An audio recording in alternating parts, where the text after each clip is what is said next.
Hi, Julie. Hi, Larissa. How are you? I'm great. How are you? I'm good. Thanks for inviting me to be on your podcast. Yeah, very exciting times. Yeah, for sure. For those of you who are joining that may not know what we're doing tonight, we're going to have a live Q&A with Julie about arts management. And Julie and I actually work together at the Grand Rapids Symphony, and Julie is my supervisor. So she is a very important person, and she's very knowledgeable. Julie, why don't we start off? Can you just introduce yourself and talk about your background and how you got into this career? I'm currently in the operations department at the Grand Rapids Symphony. Like Larissa said, we work together. She actually started off as my intern. Was it maybe 6 summers ago, Larissa? And then she did such a great job that we had to keep her. So she's still stuck working with all of us. Um, um, but I am an oboist. That was what I first started off doing, and that's what I went to school for. I went to Western Michigan thinking that, I want to be a music therapist because I just thought it was so interesting. And at the time, it was, not a lot of people were doing it. And I got about a year and a half into the coursework and decided that it wasn't for me. I don't think I have the right kind of personality for it, but it is something I think is really interesting. So I switched over to a performance focused degree and just decided I would see where that took me and if I got into, anything else along the way. Turns out I did. So while I was working on that degree, one of my professors actually told me that there was one of the local orchestras was working on a successor collective bargaining agreement with their musicians, and they were looking for someone to kind of provide administrative support, take notes, make copies, stuff like that, but they would be sitting in on all of the discussions. So he said, this would be a really good opportunity for you to kind of see what this is all about. Maybe it's something that would interest you because he was an arts administrator in Denver for a while before he became a professor. And so I did that Hmm. and got thrown into like these contract negotiations where, everything that was happening was like totally above my head. I had never experienced any of it before, but I learned a lot very quickly. And thankfully, everyone there was willing to answer questions and, they wanted to share their knowledge with me. So it was a really good experience. And after that, I kind of decided that I was going to get a master's degree in nonprofit management. Hmm. So I did that at Western, and then I started working and getting a couple of years of experience under my belt. And then toward the end of that, I took a job where I was working in Battle Creek for this organization that it's like an umbrella organization for an orchestra, three branches of a music school, and a couple of choirs, which was really interesting. And then after I had a few more years of experience, I decided to go back and get a graduate certificate in arts development and program management, which was great. I did it through the University of Denver, like a distance learning thing, which I think you also did for your master's. Yeah. And Hmm. what I liked about it, like it was such a different experience than doing like in-person coursework. I learned a lot, from the coursework, but the best part was you got to talk to other arts professionals all across the country, and you probably had the same experience where, Yeah, it was I amazing. yeah, Hmm. and I keep up with a handful of them too, where I can go to them and be like, "How are you handling this?" or "What's going on here?" So Hmm. it was a really good experience. That's great. Can you talk a little bit more? Because I actually don't know how much experience you had with music therapy before decided to switch. Not very much. So I did about a year and a half of coursework, and that included about a year of like practicum, where I was going into different medical facilities, including like hospice and nursing homes, to start doing Wow. interventions. And Okay. it's so fascinating to me, and it's all science based, and it's a perfect example of how science and music can work together. And it wasn't something that I felt like I wanted that I could make a career out of. I don't think it's a strength that I have, Hmm. but I think that there are some people out there doing some really cool things. Yeah. Yeah, actually, one of my previous guests, Emily Smith, is a music therapist in West Michigan. So talking with her was interesting. And if you guys are interested, you can go back and look at a previous podcast for that conversation. But Yeah. yeah, Julie, um, you are very organized, and um, Thank you. you deal with, so at the symphony, you deal with a lot of different Hmm. types of people and vendors. Hmm. And can you talk a little bit about, what your passions are within your job? Yeah.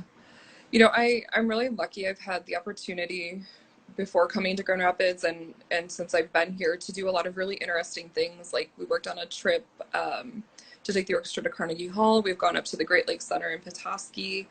We've put all these really interesting programs together. And what I primarily am responsible for are all of the things that you see happening on stage, and all of the things that go into those things that are happening that you don't see. And so what we always say is that, if you've done your job well, nobody notices. And so what has been really interesting to me right now, in particular, is that I think there's a lot of fear in our industry and a lot of fear of the unknown, because what is our industry going to look like after COVID is over, right? Mm-hmm. But I think of all the meetings that I've sat in or conversations that I've been part of that are like, we need to do something new. We need to be innovative. What's an out of the box idea that we can kind of latch onto? And there's always some kind of reason not to do it, whether it's, someone might not like it or there's not money for it. But I think that all of that is gone now and we have to just figure it out. So we were in this really interesting place where I think that we can just, you know, the sky's the limit basically. So I think Mm-hmm. it's a good opportunity for us as arts administrators right now. Yeah, yeah, I agree. And I love how much more we as the symphony are just getting into the digital world right now. I think it's kind of forcing us more into this space. And Yeah. I think that's somewhat overdue in some ways. Um, I agree because I mean you see a lot of organizations that do so much with technology and they do it really well, and others who I think are struggling to get into it, but now's the time for everybody to do it. And yeah. we also have all of these social justice issues right now too that I think we can use music to address, Hmm. because it's something that everyone relates to and you can find comfort in it. So I think we're in Yeah. an interesting position right now. Yeah, I agree. Um, so that kind of actually goes into my next question for you. What Mhm. projects are you working on right now that you're really excited about? You sort of answered that, but Yeah.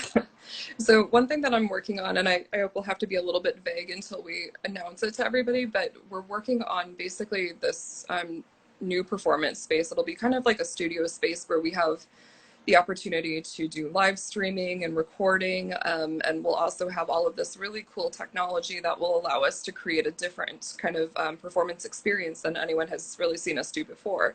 It's not just the orchestra sitting on stage and people listening. There's going to be a visual component now too. And I think, mhm. as we work on programming that kind of aligns with that, I think that's really exciting. Yeah. And so watch for an announcement soon. Yep. And then looking back into the past, what it doesn't even have to be with the Grand Rapids Symphony, but what um, project or performance that you've worked on either as an oboist or when you were in school, um, has been your favorite or most memorable experience as an arts manager? Yeah, I think there have been a lot, but for me, probably it was the Grand Rapids Symphony's trip to Carnegie Hall 2 springs ago, and it was really special because it was a project that totally consumed me. It was something I was working on 7 days a week, at least 10 hours a day, and we only had about 8 months to put together this tour. But it was a project that literally I mean, you saw it. I had a spreadsheet that would be like minute by minute, from the time the plane leaves Grand Rapids and then touches back down, but you had to know exactly what was going to happen, who was going to be where, how it was going to happen, and it was something that I really loved doing. It was really I got a lot of satisfaction because the end product is always people enjoying the product of your hard work, and to be able to see that not only Mm-hmm. with the audience at Carnegie, but I think that our musicians had a really good experience on the trip. I know that our staff did too, And then, as you know, there was like a separate itinerary of, how our staff were going to eat their way through Manhattan. And I think we hit up a lot of restaurants and we did that. It was just a really good experience. And then you had time to spend with these people that you work with and you're with them more than your family. And to just have a good time in a new city. Yeah. Yeah. Yeah, I would say that was one of my most memorable experiences too. And I can't even imagine because I only assisted you with some of the itinerary stuff, and that in and of itself was a lot of work. So just from the board members, the staff, the musicians, the soloist, like all so many people don't realize exactly how much work and months of planning goes into some of the stuff that we do. Yeah, And you exactly. keep it all in line.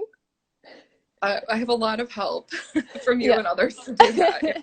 It's Yeah. it's a team effort. Like you can't do any of what we do by yourself. There's no way. Oh no. Yeah. Yeah. Um, I actually would love to hear more though about you as an oboist. Oh.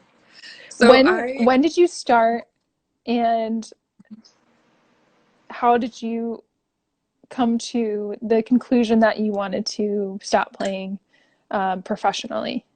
Mhm. I started playing when I was in fifth grade, and then I decided, I really like this, and I started taking lessons about a year after that, and got really serious when I was in high school. And then I knew that once I went away to do my undergrad, I wanted to continue taking lessons and playing and keep my chops up and everything, even though I was going to do therapy. Um, but once I got past the therapy, it was something that I knew I really enjoyed. And even if I kind of always knew I was never going to make a professional career out of it, but it was something I enjoyed and I still do. But I knew that it could be kind of like the basis for anything else that I wanted to do, whether it be like arts management or, there was a time where I thought I would go into like, music licensing law or stuff like that. But to have that background, I Mm, think is always helpful. yeah. It teaches you to like understand that side of it too. And that's something you can't teach. You just have to experience. Hmm. So that was part of it. And, I do still play, not as much as I would like to, of course, but it's more of a hobby. It's something that I just do for enjoyment now, and it's almost better for me that way, I think, because there's no pressure. Yeah. Do you And make your own reads? I do, yeah. Wow, I didn't know that. That's amazing. Yeah. It's that was actually one of the things that contributed to me not wanting to be a professional oboist, because it's hard. It's so hard, and it's like you have to Yeah. become this master like woodworker in Hmm. order to play your instrument. And if you're not good at that, then you don't have a reed to practice on. But then if you can't practice, you can't get better. But then you don't have a reed, so it's like this really vicious cycle Yeah. that I wasn't crazy about. So. Yeah. How did you know that you wanted to go into music right in fifth grade, or do you have a musical family and come from, you know, a line of musicians at all? Nope, I was the first one in my family to pick up an instrument, really. I think, when I decided I was going to do that, my dad said to me, "What is an oboe?" I've never even heard of that. So, I didn't have any of that, and I think growing up, I wanted to be a doctor or a veterinarian or something. But it Uh-huh. was when I got to high school that I really realized, okay, this is something I really enjoy, and I don't not want to have this, be kind of a focal point in my life. And once I figured that out, it was pretty easy to just, start working in that direction, I guess. Hmm. But I will say, like, I don't have my brother and sister are both musicians. My brother was a guitar major, and my sister is a pianist, very good pianist. And she is actually a producer for a classical music radio station in Chicago. But Mm. before that, we didn't really have anything except for my grandparents. They, I think, were probably my first. I would attribute like love of music to them for sure. Hmm. Because my grandfather, he loved the Boston Pops, and I think he had like every single one of their, hundreds of albums, right? And when I was a little kid, one of my best memories of him was that, we would listen to the albums together. And then when one of the marches would come on, he loved the Sousa marches, he would get me to stand up with him and we would march around their house together to like Oh, the that's beat of the. so fun. and he'd come up with this great choreography. And when I was little enough, he would pick me up and I would ride his shoulders and everything. So that really started it for me. Hmm. Yeah. That's amazing. Yeah. Yeah. Wow. Good memory for sure. Yeah. Hmm. Another question I've been asking Mhm. people on my talks is because I have a lot of followers and students actually who do follow me who are in high school or they're just graduating or going into their first year of college Mhm. and they're interested in music or the arts as a career. Do you have any advice for people looking into arts as a career? Yeah, I would say that first of all, make any connection you can. And kind of in line with that is to talk to everybody from musicians to board members to stagehands and everyone in between. Learn as much as you can from them, from their perspective, so you can really, understand where everybody is coming from because it takes all types to put something like the arts together. And that's something I thought you did really well because you would be, it was intern day one, and you would ask, why are you doing this, or why is this here, or anything like that. And that's exactly the right thing to do. Learn as much as you can. Hmm. Yeah. Yeah, and that goes into we received one audience question, and it's actually from Corey, Mm-hmm. and he asked you, um, internships aside, what is the best way for someone to get themselves into a career in the arts? So you kind of answered that, just Yeah. connections. Yeah, I think it's talking to people and seeing what opportunities are out there. It's not necessarily an internship. I mean, for me, it was going to take notes for somebody at a negotiation session, and that's what really Hmm. launched me into all of this. And if I hadn't said yes to that, I don't know what I would be doing right now, honestly. So Yeah. I think, especially in our business, I think people are willing to share their experiences and their stories. And so do that, make those connections and get out there. Hmm. Yeah. Um, So again, if anyone's watching live, if you guys have questions for Julie, definitely put those in the comment section below, and we will try to answer those. And then I thought of another question for you, Julie. Hmm. In our work together, we deal with a lot of guest artists. Hmm. And do you have a guest artist that really sticks out to you as like, wow, I cannot believe I met them, or just a memorable guest artist? Yeah, there for sure. I have a few. Like, I love Ben Folds. Like, I've always been a fan, and I've gotten to, do two concerts with him now, and so that was amazing. And he's, nice as anyone has ever said he is. He's like totally down to earth, all of that. Um, you know, there have been a lot of people that I've just been blown away by their talent, and it's like we're so lucky to be able to bring people like them here to Grand Rapids Hmm. uh, to share with our orchestra. Yeah. Yeah, I loved, was it 2 years ago that Ben Folds Picnic Pops, or was that last year? That was 3 years ago. 2 years ago. And he had the audience like compose a symphony on the Yeah, spot. That was amazing. like just chanting along with them. Yeah. Yeah, that was one of the coolest experiences that I remember out at Picnic Pops. And it's just so beautiful being outdoors and Hmm. Well, I think you have a good Ben Folds story from the first time we did his show, right? yeah, but this is going to be public, Julie. It's a funny story. You can ask her on her, like, DM her for it. This is going to be on a podcast now. Yeah, if you want to know my insider story on bed folds, you can message me. Yeah. I have always said, Larissa, you've heard me say this, that, when I retire, I'm going to write a book about all of these crazy experiences I've had. Uh, Carlos says tell it. Tell it. I Carlos, second. Carlos, we need you to ask Julie a question. Do we? Yes.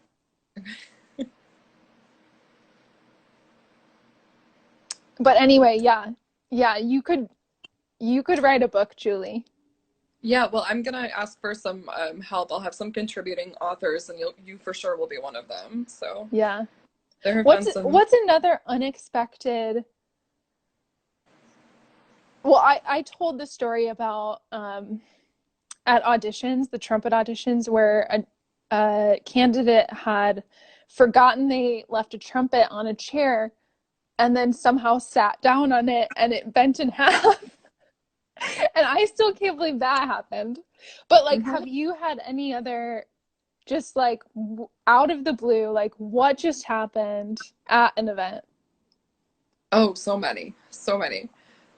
One of the first concerts I worked was in Battle Creek, and it was a Halloween themed concert, and we were doing like a costume contest that was supposed to roll at intermission.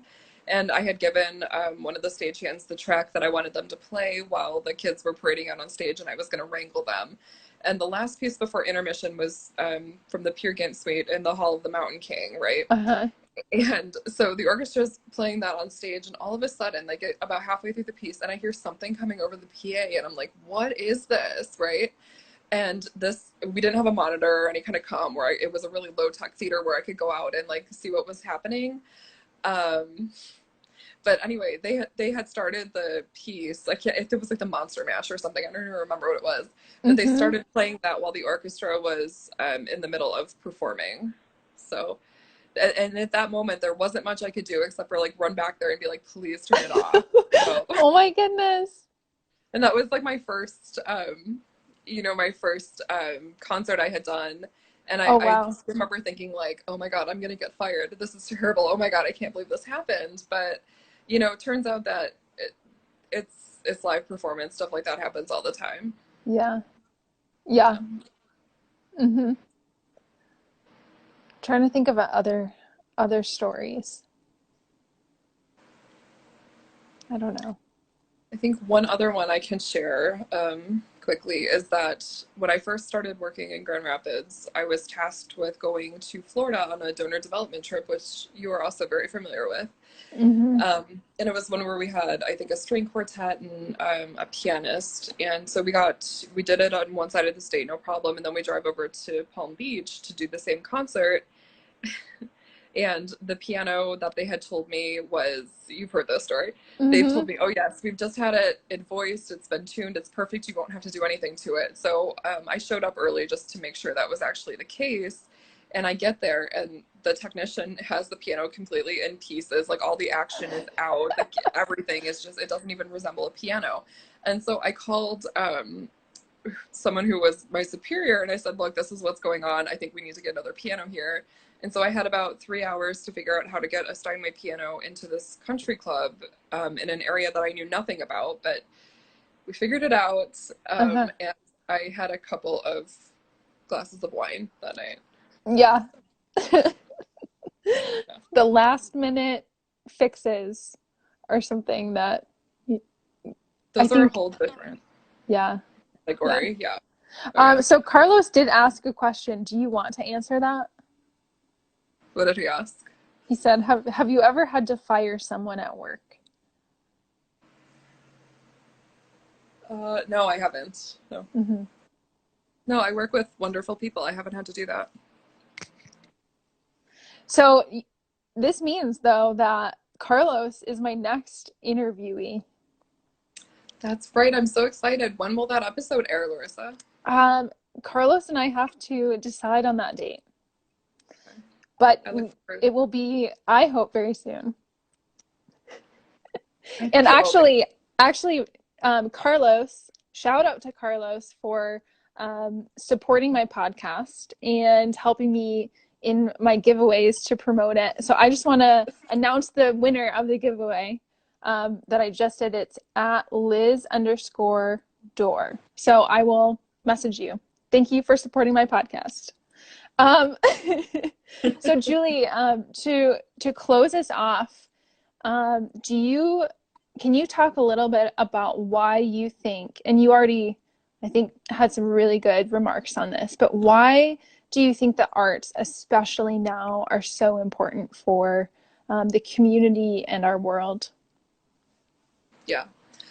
I think in general, just the short answer is that everybody can relate to the arts. It's something that you don't really have to explain. It's just human, right?